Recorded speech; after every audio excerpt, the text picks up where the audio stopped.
Hello. In this video, I'd like to walk you through how you can use vCenter operations to troubleshoot a performance problem from initial symptoms all the way to complete resolution. In this example, let's say that a user calls in from the accounting department complaining about poor performance of one of their VMs. Since we know all accounting VMs start with the name accounting, we can go to the search window and type accounting, and that will give us a list of these VMs. In our case, there are only two, and in fact, we're interested in the app prime server. When we select it, we notice that that VM becomes highlighted in addition to its parent and data center. If we select it, we'll notice that its workload is particularly high, above 100. Its health is degraded, but its capacity is okay. Just using these high-level indicators, we can quickly determine two things. A, some part of its demand is greater than its capacity, and B, using health, this is not normal. So something has changed. So let's drill into the details to figure out what might be going on. In this view, you'll notice that we have the same three different high-level metrics here that we had in the previous view. We have workload, health, and capacity. Again, we see that workload is particularly high. If you look directly below that, you can see that workload is broken down into its four constituent components consisting of CPU, memory, disk, and network. In our case, disk and network are virtually unused. CPU is pretty low, but memory is actually very high. And indeed, we can see it's the memory value that's causing workload to be so high. So why is memory high? What might be going on here?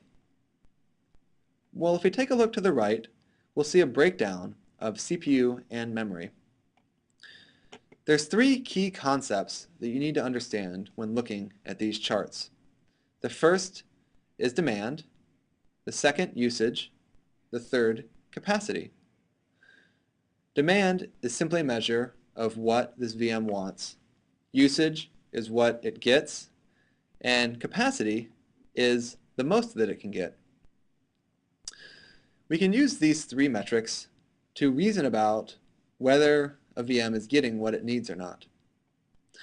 We can see for CPU that its demand is slightly higher than its usage.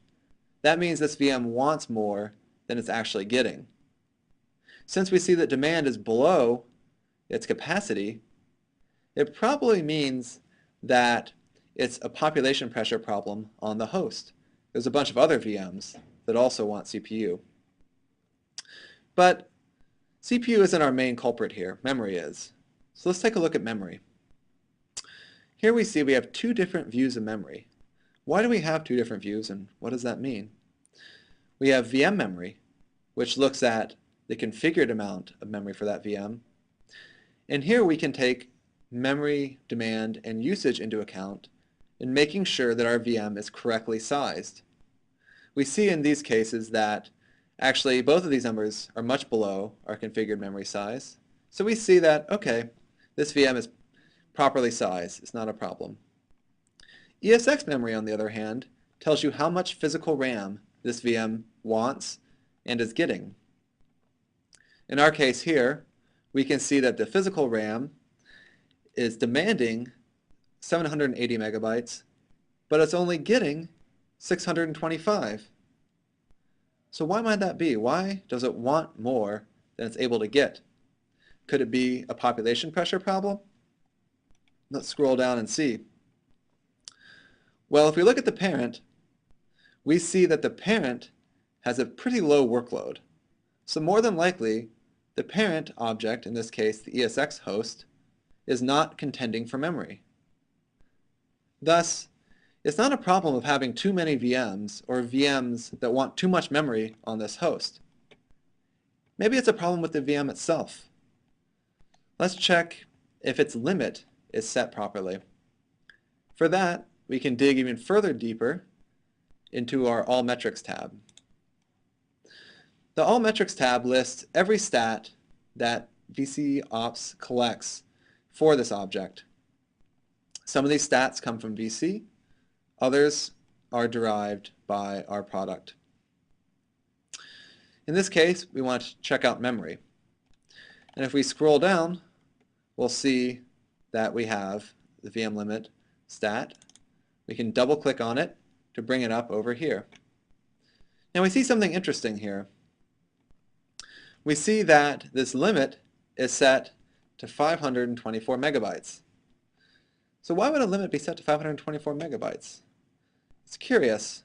Perhaps it's the limit that's restricting the amount of usage that this VM can get. Indeed, its limit is 524 megabytes, plus we can look at the overhead memory for that VM. It's 62 megabytes, plus a little bit of extra, and we get somewhat of the usage here. So we can see that the usage is actually being limited by the memory limit. So in this case, the remediation is to go into VC, to remove the limit setting from this VM or to increase it, and thus this VM will no longer be having a performance problem. It'll be able to get the amount of physical RAM that it needs. So you can see that we quickly went from a high-level overview of the system where you could reason in simplistic terms about what was going on, down to the next level of detail, which identified the resource that was constrained, down to the final level of detail, where you could actually look at specific metrics and analyze what those metrics meant and what effect they might be having on this VM. So vCenter Operations allows you to go from this high level down to the details simply and easily in an iterative approach to allow you to quickly troubleshoot performance problems.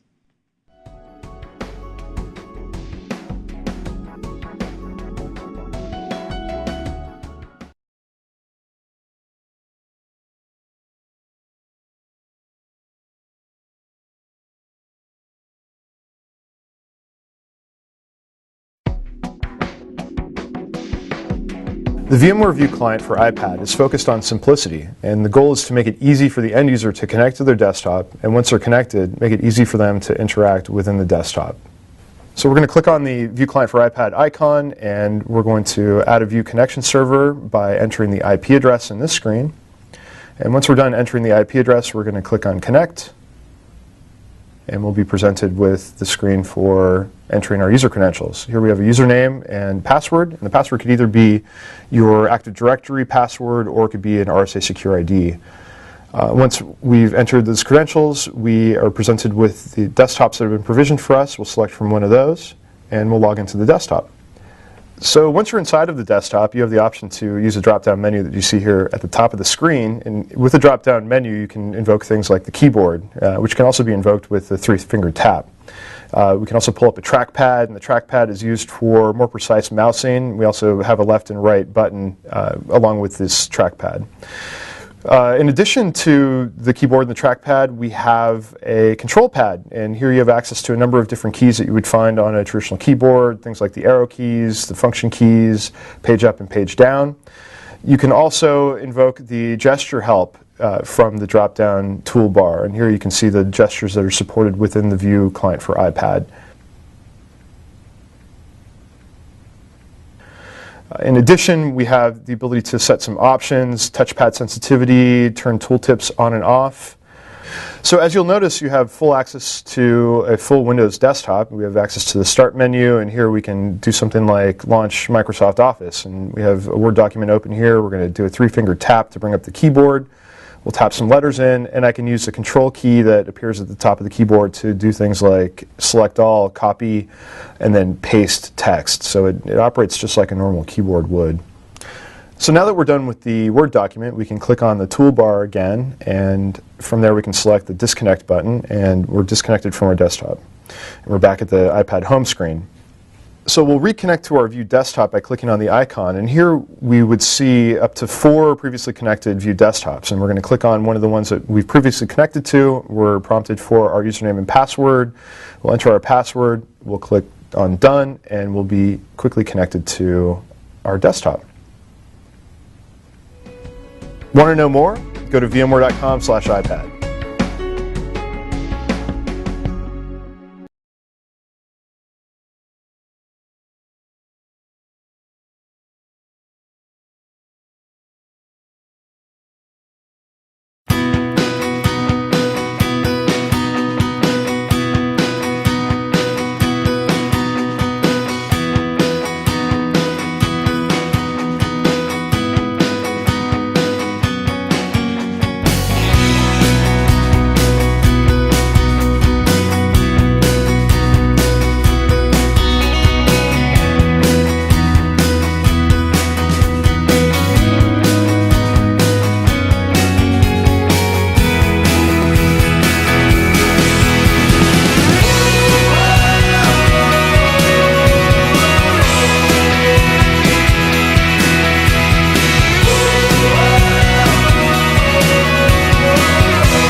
Ahora es el momento de pensar seriamente en la nube.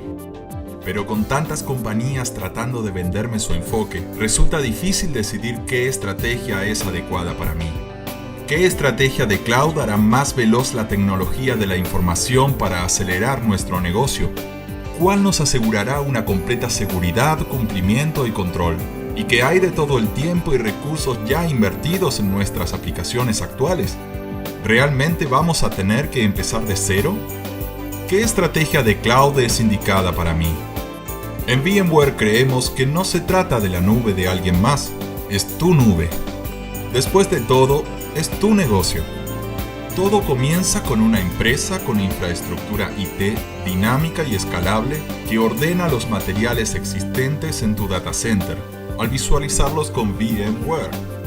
Esto, en combinación con un manejo operacional, acelerará tu jornada a una cloud privada, brindándote control, automatización y autoservicio, resultando en un ahorro de costos y una mayor agilidad con una estructura IT que puede anticiparse y responder a las necesidades cambiantes de la tecnología y los negocios. Y esto es solo el principio. El poder está mejorando tu nube privada, con la opción de una oferta pública de cloud compatible y segura de uno de los varios partners de VMware alrededor del mundo. La empresa resultante, Hybrid Cloud, es más flexible para tus necesidades específicas de negocio. Esta infraestructura provee el soporte para lo que más importa, tus aplicaciones.